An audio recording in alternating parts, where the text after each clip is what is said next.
کیا بات اس مہینے کی۔ بسم اللہ الرحمن الرحیم۔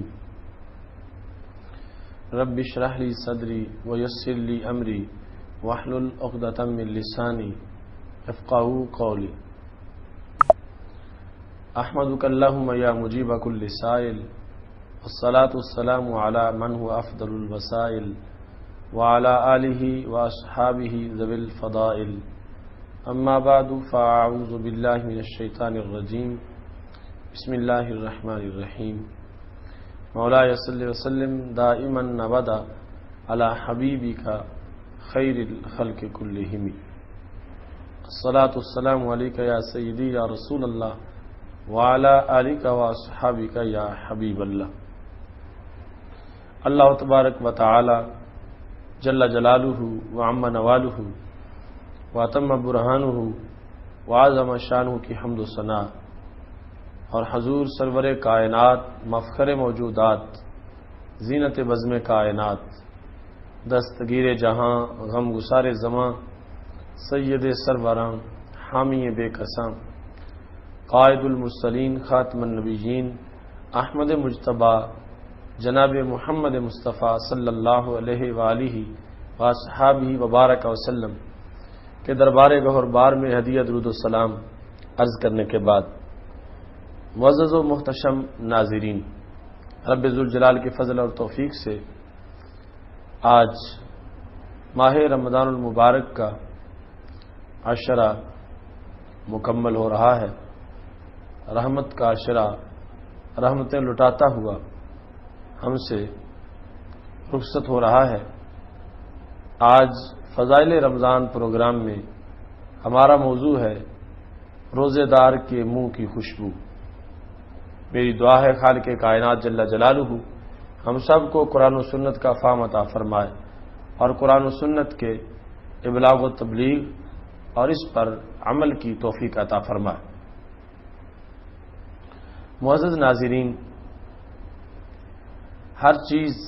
کا حسن اس کے اثرات سے محسوس ہوتا ہے۔ روزہ کتنا حسین ہے،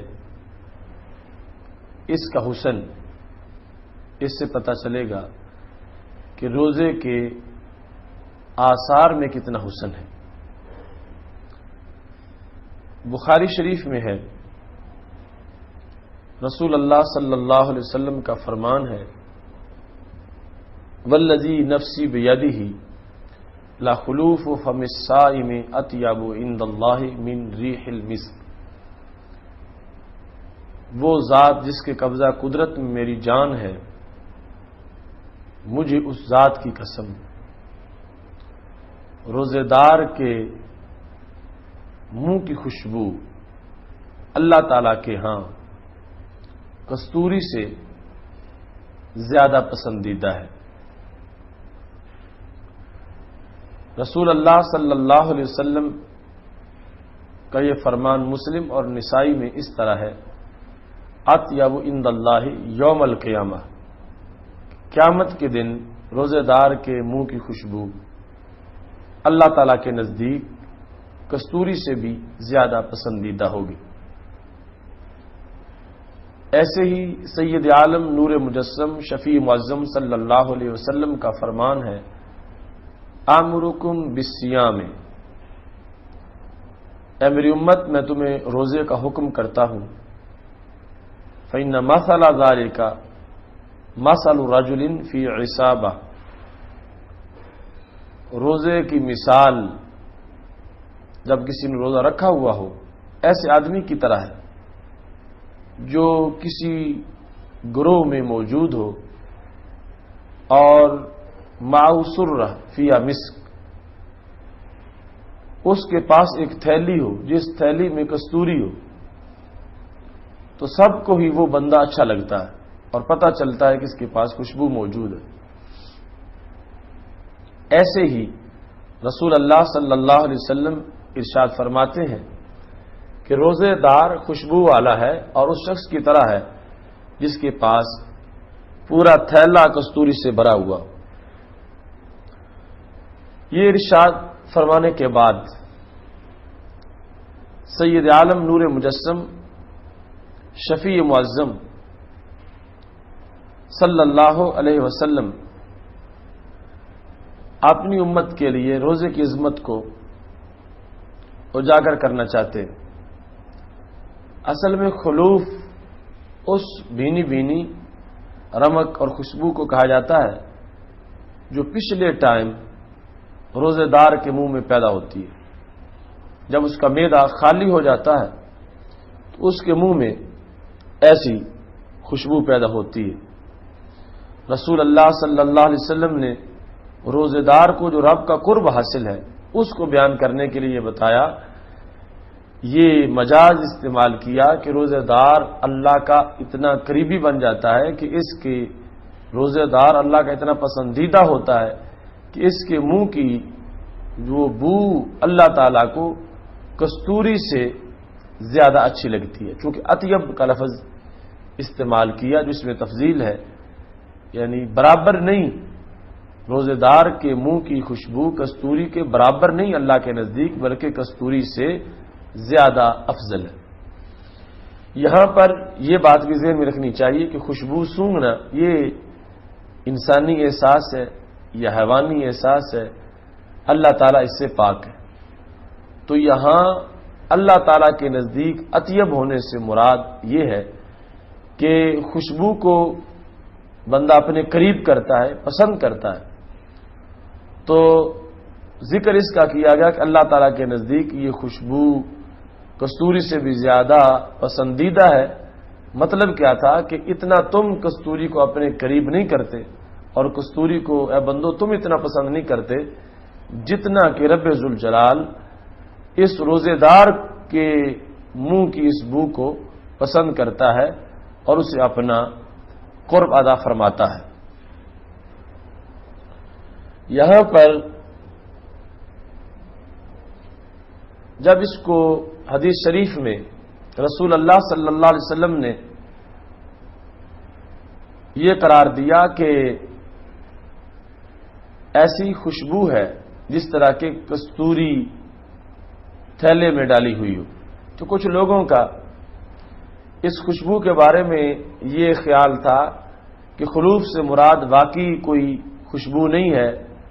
بلکہ اس سے مراد نیکی کی خوشبو ہے۔ تو مطلب کیا بنا؟ انہوں نے کہا کہ رب ذوالجلال نے جس وقت ایک بندے کو روزہ رکھنے کی طاقت دی اور اس نے اپنے اعضاء کو گناہوں سے بچا کے رکھا، تو جو بندہ اس نیک کی صحبت میں بیٹھے گا اس پر بھی نیکی کا اثر ہوگا، وہ بھی اپنی بات اپنی زبان کو پاک رکھے گا، اپنے کان کو پاک رکھے گا، اپنی آنکھوں کو پاک رکھے گا۔ تو یہ ایک خوشبو ہے جو اللہ تعالیٰ کو بڑی پسند ہے، جس خوشبو کی وجہ سے اور لوگ بھی آپس میں پرہیزگار بنتے ہیں اور نیکوں کے بعد بیٹھنے کی وجہ سے فسق و فجور سے بچ جاتے ہیں۔ یہ نیکی کی خوشبو مراد ہے۔ لیکن ابو محمد بن عبدالسلام نے ایک پوری کتاب اس موضوع پہ لکھی، تو انہوں نے کہا کہ یہ خوشبو تو حسی ہوگی مگر اس سے مراد وہ خوشبو ہے جو آخرت میں پیدا ہوگی، دنیا میں کوئی ایسی خوشبو نہیں ہے۔ مگر ابن صلاح کا یہ کہنا ہے کہ یہ خوشبو دنیا میں بھی ہوگی اور آخرت میں بھی ہوگی، اس واسطے کہ حدیث شریف میں ہے لا خلوف فم الصائم حین یخلف من الطعام، کہ روزے دار کے منہ کی خوشبو جب کہ وہ روز کھانے سے باز رہتا ہے اطیب عند اللہ من ریح المسک، تو اللہ کے نزدیک کستوری سے بھی زیادہ پسندیدہ ہے۔ تو اس کا کھانے سے باز رہنا یہ امر اس کا دنیا میں ہے، اس سے پتہ چلا کہ وہ خوشبو بھی دنیا میں ہی موجود ہوتی ہے، وہ اسی خوشبو ہے اور حشر میں نہیں بلکہ دنیا میں بھی وہ انسان کو میسر آتی ہے۔ اس سلسلہ میں ابو محمد جو کہتے ہیں کہ آخرت میں خوشبو ہوگی، ان کی دلیل یہ ہے، وہ کہتے ہیں کہ رسول اللہ صلی اللہ علیہ وسلم کا فرمان ہے والذی نفسی بیدہ، مجھے اس رب کی قسم ہے جس کے قبضہ میں میری جان ہے، ما من مکلوم یکلم فی سبیل اللہ، ہر وہ بندہ جس کو اللہ کے راستے میں زخمی کیا جاتا ہے، جب وہ قیامت کے دن آئے گا تو کیا ہوگا؟ اس کا زخم بہہ رہا ہوگا، لونہ لون الدم، اس خون کا رنگ تو خون والا ہوگا اور خوشبو اس کی کستوری والی ہو۔ تو وہ کہتے ہیں دنیا میں ہم نے شہداء کو دیکھا تو شہداء کے خون میں کوئی خوشبو نہیں ہوتی، تو یہ خوشبو آخرت میں پیدا ہوگی۔ تو جس طرح وہ شہیدوں کے خون میں خوشبو آخرت میں پیدا ہوگی، اس طرح روزے دار کے منہ کی خوشبو کا جو تذکرہ ہو رہا ہے، یہ بھی جب آخرت کو اٹھیں گے اس وقت ان سے خوشبو آئے گی، جس سے میدان معاشر سارے میں ہلچل مچ جائے گی اور سار طرف اس خوشبو کی مہک جو ہے وہ محسوس ہوگی۔ لیکن اس میں ابو عمر بن صلاح کا ہے، ان کی دلیل ترغیب اور ترہیب میں موجود ہے کہ رسول اللہ صلی اللہ علیہ وسلم نے فرمایا اوتیت امتی فی شہر رمضان، میری امت کو رمضان کے مہینے میں 5 چیزیں ایسی دی گئی ہیں لم یؤتہن نبی قبلی، اس سے پہلے وہ کسی نبی کو نہیں دی گئی۔ رمضان میں جو میری امت کو چیزیں عطا کی گئی ان میں سے ایک کیا ہے؟ رسول اللہ صلی اللہ علیہ وسلم نے فرمایا پہلی چیز یہ ہے اذا کان اول لیلۃ من شہر رمضان، کہ جس وقت رمضان کے مہینے کی پہلی رات ہوتی ہے، ینظر اللہ عز وجل الیہم، رب ذوالجلال اپنے بندوں کی طرف دیکھتا ہے، ومن نظر اللہ الیہ، اور جس کی طرف اللہ دیکھ لیتا ہے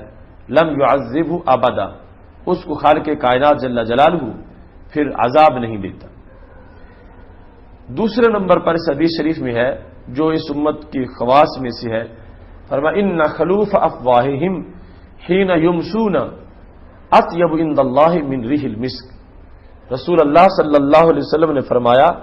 میری امت کو رب ذوالجلال نے یہ مقام دیا ہے کہ ان کے منہوں کی خوشبو جب شام کا وقت ہو جاتا ہے، یعنی روزہ افطار کرنے سے پہلے، وہ اللہ کے نزدیک کستوری سے بھی زیادہ پسندیدہ ہے۔ تیسرے نمبر پر جو چیز اس امت کو دی گئی وہ یہ ہے کہ ان الملائکۃ تستغفر لہم فی کل یوم و لیلہ، اللہ کے فرشتے ہر دن میں اور ہر رات میں اس امت کے لیے گناہوں کی بخشش کی دعا مانگتے رہتے ہیں۔ تو معزز ناظرین، اب یہ جو 3 چیزیں اس امت کے خواص میں ہیں، ان امت کو دی گئیں، ان میں دوسری جو بیان ہوئی ہے وہ یہ ہے کہ ان کے منہوں کی خوشبو حین یمسون، جبکہ وقت مغرب قریب ہوتا ہے اس وقت ان کے منہوں کی خوشبو، تو پتہ چلا کہ یہ خوشبو دنیا میں بھی حصی طور پر موجود ہوتی ہے اور آخرت میں اس کا ہونا یہ مذہب جو ہے وہ راجع نہیں ہے، دنیا میں بھی منہوں کے اندر ایسی خوشبو پیدا ہو جاتی ہے اور حشر میں بھی یقیناً ایسی خوشبو جو ہے وہ افواہ میں یعنی منہوں میں پیدا ہو جائے گی۔ یہ خوشبو کے لحاظ سے ہمارے لیے بہت بڑی اللہ تعالی کی طرف سے مہربانی ہے کہ خالق کائنات جل جلالہ نے اس امت کو یہ شان بخشی تمام امتوں میں سے کہ ان کے روزے کا یہ مقام ہے کہ ان کے منہوں کی خوشبو خالق کائنات جل جلالہ کو کستوری سے بھی زیادہ پسندیدہ ہے۔ حضرت انس رضی اللہ تعالیٰ عنہ کہتے ہیں رسول اللہ صلی اللہ علیہ وسلم نے ارشاد فرمایا یخرج الصائمون من قبورہم، قیامت کا دن ہوگا روزے دار اپنی قبروں سے باہر نکلیں گے، کیا ہوگا؟ یعرفون بریح افواہہم، اپنے منہ کی خوشبو سے پہچانے جائیں گے، یعنی اور کوئی امتیاز نہ بھی ہو، روزے دار جو ان کے لیے یہ امتیاز ہوگا کہ ان کے منہ سے ایسی خوشبو آ رہی ہوگی جو اور کسی کے منہ سے نہیں آئے گی۔ تو حشر کے میدان کے اندر اس خوشبو کو خالق کائنات جل جلالہ عام فرمائے گا اور بغیر اس کے کوئی چیز نظر آئے ہواؤں میں وہ مہک پھیل جائے گی، جس کی وجہ سے پورے حشر میں یہ چرچا ہوگا کہ وہ کون سے لوگ ہیں کہ جن لوگوں نے اللہ کی رضا کے لیے روزہ رکھا اور خالق کائنات جل جلالہ نے انہیں یہ توفیق دی کہ انہوں نے روزہ مکمل بھی کیا اور ان کے منہوں کے اندر ایسی خوشبو پیدا ہوئی۔ یہاں پر ایک سوال بھی ہے، وہ یہ ہے کہ ارشاد الساری شرح بخاری کے اندر موجود ہے کہ روزے دار اور مجاہد کا اگر تقابل کیا جائے تو روزہ ایک چھوٹا سا عمل محسوس ہوتا ہے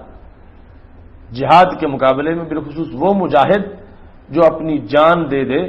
یا جو زخمی ہو جائے۔ تو سوال یہ ہے کہ ادھر یہ آیا لخلوف و فم الصائم اطیب عند اللہ من ریح المسک، روزے دار کے منہ کی خوشبو اللہ کے نزدیک کستوری سے بھی زیادہ خوشبو والی ہے، جبکہ شہید کے خون کے بارے میں رب ذوالجلال نے جو اس کو شان دی ہے وہ یہ ہے کہ دم الشہید، شہید کا خون کیسا ہوگا، ریحہ ریح المسک، اس کی خوشبو جو ہے وہ کستوری والی ہوگی۔ حالانکہ وہ شہید نے تو جان دے دی دین کے لیے، اور جان دینے سے پہلے شدید جہاد کیا، لڑتا رہا، اپنے آپ کو اسلام کے لیے وقف کیا، خون بہہ نکلا، پھر بھی اس کے خون کی عظمت جو ہے وہ اتنی ہی بنی کہ اس کے خون کے بارے میں یہ بتایا جا رہا ہے کہ وہ کستوری کے برابر مقام رکھتا، اور ادھر روزے دار کا چھوٹا سا عمل ہے اور اس کو یہ مقام ملا کہ اس کے منہ کی خوشبو اللہ کے نزدیک کستوری سے بھی افضل ہے، یعنی اس کو افضل قرار دیا، جبکہ ادھر شہید کے خون کو اور اس کی خوشبو کو کستوری کے برابر قرار دیا۔ تو اس کا جواب یہ ہے کہ اصل میں جو فضیلت ہے وہ اس لحاظ سے ہوگی کہ یہ جو اثر ہے یہ کس چیز کا اثر ہے، یعنی خوشبو اثر کس چیز کا ہے۔ تو روزے کی جو خوشبو ہے یہ روزے کا اثر ہے، اور جہاد میں جو بندے کا خون بہ نکلا اور وہ شہید ہوگا تو وہ اثر ہے کس کا، جہاد کا۔ اب ویلیو دیکھیں گے جہاد کی اور روزے کی، اس کے لحاظ سے جو ان کا اثر ہے اس کی بھی ویلیو بنے گی۔ تو ہم نے دیکھا روزہ تو ارکان اسلام میں سے ہے، بنی الاسلام علی خمس کے اندر اس کا ذکر ہے، جبکہ جہاد ارکان اسلام میں سے نہیں ہے، اور جہاد فرض کفایہ ہے اور روزہ فرض عین ہے۔ تو جو فرض عین کی نشانی ہوگی وہ فرض کفایہ کے نشانی سے افضل ہوگی، اس واسطے کہا جائے گا، اور حدیث شریف میں اس واسطے آ گیا کہ روزے دار کے منہ کی خوشبو اللہ تعالیٰ کے نزدیک کستوری سے بھی افضل ہے، جبکہ شہید کے خون کی خوشبو کستوری کے برابر ہے۔ تو یہ روزے دار کے منہ کی خوشبو کو فضیلت جو ملی ہے، تو اس فضیلت ملنے کا سبب یہ ہے کہ روزہ ارکان میں سے ہے، اور ارکان میں ہونے کی وجہ سے رب ذوالجلال نے اس کے اثر کو اتنی بڑی فضیلت عطا فرمائی ہے۔ اس سلسلہ میں سید عالم نور مجسم شفیع معظم صلی اللہ علیہ وسلم کے جو فرامین ہیں ان سے یہ بات ثابت ہوئی کہ خالق کائنات جل جلالہ بندے کو روزے کی وجہ سے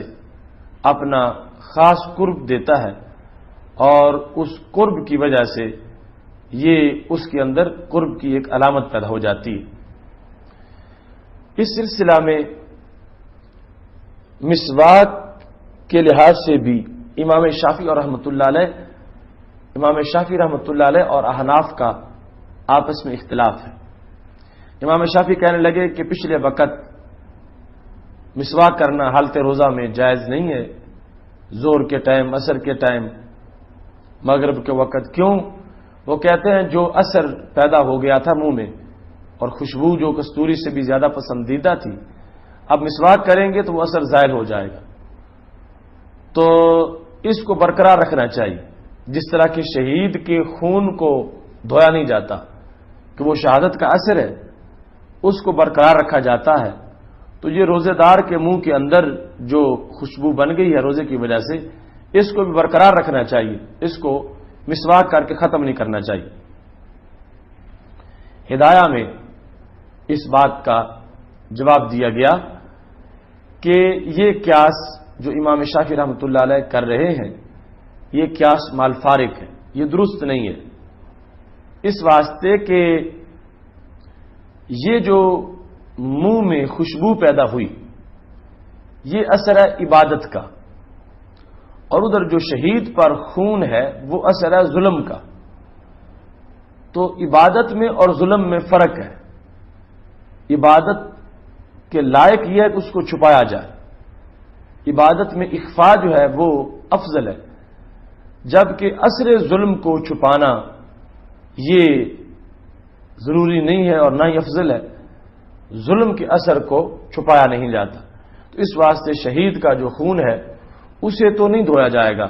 اور اسی سمیت شہید کو دفن کیا جائے گا، مگر روزے دار جو ہے اس کے لیے یہ پورا اس کو سنت کا ثواب ملے گا۔ جس وقت وہ حالت روزہ میں روزے دار مسواک کرے گا تو خالق کائنات جل جلالہ کی طرف سے اس کی نماز میں فضیلت آئے گی، الصلاۃ بسواک خیر من 70 صلاۃ بغیر سواک، کہ وہ نماز جو مسواک سے پڑھی جائے ان 70 نمازوں سے افضل ہے جو بغیر مسواک کے پڑھی جا رہی ہیں۔ تو اس واسطے احناف کا یہ موقف ہے کہ 70 نمازوں والا ثواب جو ہے اسے فوت نہیں کرنا چاہیے، یہ اگر مسواک کر لیا جائے تو اس میں کوئی حرج نہیں بلکہ فضیلت ہے، اس واسطے کہ شہید کا خون وہ اثر ہے ظلم کا، اور یہ جو اثر ہے منہ کے اندر یہ ظلم کا نہیں بلکہ عبادت کا اثر ہے، اور عبادت کے اثر کو چھپانا چاہیے۔ باقی یہ جو خوشبو کا معاملہ ہے اس میں جہاں ایک یہ معنی آ گیا روزے دار کے خوشبو سے مطلب ہے اس کا نیکی کا پیغام اور اس کی نیکی کا دوسروں پہ اثر انداز ہونا، اور دوسرا مذہب اس میں یہ ہے کہ خود ایک اسی طور پر خوشبو ہے، اور پھر آگے اس میں دو رائے تھی کہ ایک یہ ہے کہ آخرت میں پیدا ہوگی، دوسرا یہ ہے دنیا میں بھی ہوگی اور آخرت میں بھی ہوگی۔ تو ہم اس گفتگو کو یوں سمیٹتے ہیں کہ یہ خوشبو حسی بھی ہے اور مانوی بھی ہے، چونکہ دوسرے مقام پر رسول اللہ صلی اللہ علیہ وسلم نے نیک بندے کے بارے میں یہ فرمایا، حامل المسک اما ان یخزیک و اما ان تبتاع منہ و اما ان تجد منہ ریحا طیبۃ، کہ جو بندہ جلیس سے صالح ہے اس کی مثال کستوری والے کی طرح کی ہے، اما یخزیک، یا تو وہ تجھے خود دے دے گا یا یہ ہوگا کہ تم پیسے دے کے اس سے خرید لو گے۔ کستوری والا کستوری عطا نہیں کرتا اور خریدنے والا خرید نہیں کرتا، تو یہ کستوری کی اپنی شان ہے کہ اس پہ پیرا نہیں لگایا جا سکتا۔ رسول اللہ صلی اللہ علیہ وسلم نے فرمایا وہ تجھے اس کی مہک ضرور آ جائے گی۔ تو اس سے پتہ چلتا ہے کہ سید عالم نور مجسم شفیع معظم صلی اللہ علیہ وسلم نے اس حدیث شریف کے اندر جلیس صالح کی نیکی کو خوشبو قرار دیا۔ وہاں کوئی حسی خوشبو نہیں تھی لیکن اس کی نیکی کو خوشبو قرار دیا کہ جس کی بنیاد پر اس کی نیکی اوروں پہ بھی اثر انداز ہوتی ہے اور پاس بیٹھنے والے نیک ہو جاتے ہیں۔ صحبت روشن ضمیراں کم نہیں اکسیر سے، آب بھی پاتا ہے قیمت ملتا ہے جب شیر سے۔ اس کے پیش نظر موضوع یہ ہوگا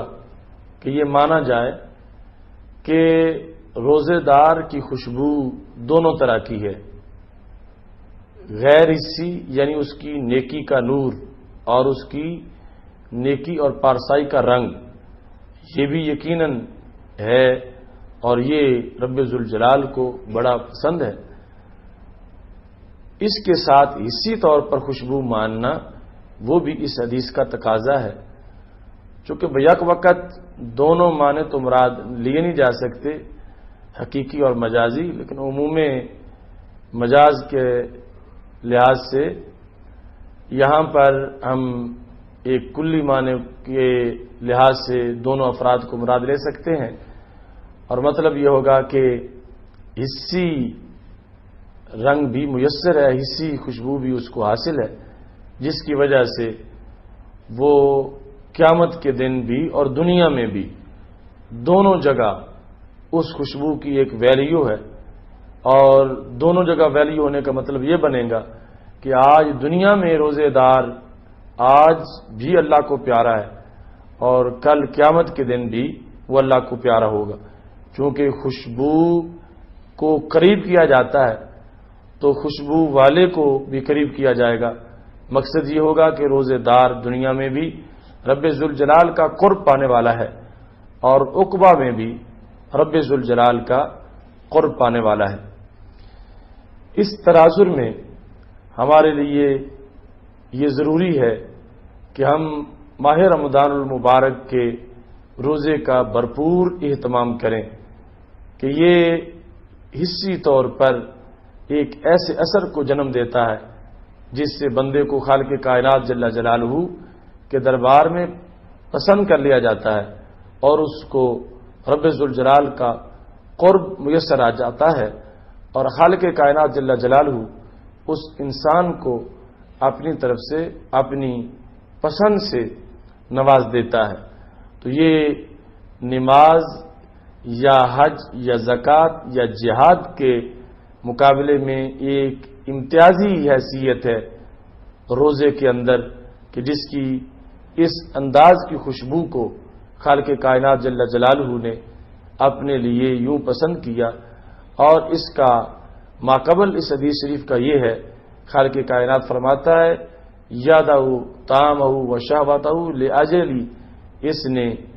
میرے لیے اپنی خواہشات کو چھوڑا اور میرے لیے اس نے سب کچھ کیا. لہذا میرے لیے جب اس نے کھانا ترک کیا اور یہ اس کے اندر اثر پیدا ہوا تو یہ اثر میری اطاعت کا اثر ہے اور یہ اثر میری بندگی کا اثر ہے. اس واسطے خالق کائنات جل جلالہ نے اس کو اتنا پسند فرمایا. ناظرین، ہمارے لیے یہ ضروری ہے کہ اتنی منفرد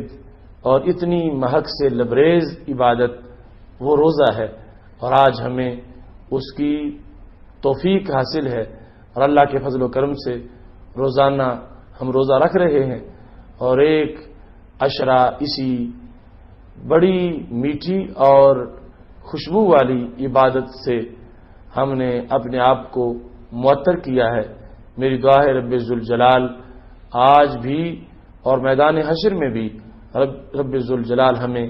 اس روزے کی مہک عطا فرمائے. وآخر دعوانا ان الحمدللہ رب العالمین. جو اٹھا دل کے ماگ نور آیا، جو اٹھا دل کے ماگ نور آیا، وہ کیا